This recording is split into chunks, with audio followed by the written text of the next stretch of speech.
Dada. Nasikia kabisa kwa kwetu. Ndio. Kwa tunaletea kwa kwetu kabisa. Ndio kabisa. Huko Sud. Huko Sud, mimi kwa Bugo Nord. Mais yote ni Bugo kabisa. Akija dangu. Mimi naangalia watu viko nyuma yetu, mimi nasema kwa kuangalia pia vraiment mwezi kuvoyager malgré que Kombo bisinda nenda mu région face yote. Mais watu viko nyuma yetu kabisa kuvoyager na étranger ici kabisa mu mavisi haiko bien. Ndio maana mimi nilikuona mimi nasema ngani kale pembeni na mtu akwepo. Usiogope hapo ushakuwa safe. Usiogope kabisa. Hapa kabisa isha kuchunga. Usiogope kabisa kwa. Ningeenda na mtu wa muumuro. Kama singefika hapo kabisa. Kabisa, mais usiogope ile kabisa sikogopesha hata. Uvuga ko ari abantu binjira muri bisi bafise isura yerekana ubugizi bwa nabi n'ubwicanyi.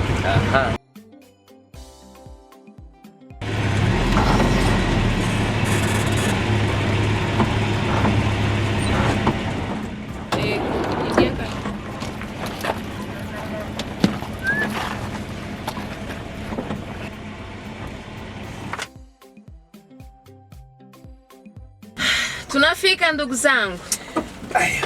Tumefika kabisa. Hata. Naona kagende.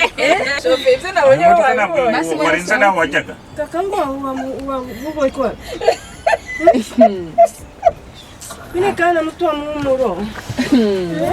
Lakini. Ndunya mumo. Uye none se waryamye mbonye usinzire ndakureka nari kubigenza guteze. Akiwa mpata kabizu kabura ina shida. Urazi yuko ibintu twishizemo ari byo bidutandukanye. Mugabo tugeze mu buzima bwa misi yose niho tubona ingena turi bamwe. Ndabira nkuyu. Yaje avuga ngo muri babi none. Ariko man.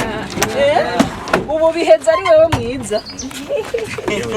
Ahantu hose haba babi nabeza ntabwo abonga gace n'akanga kango ndiko kaba abantu babisize. Kabisa.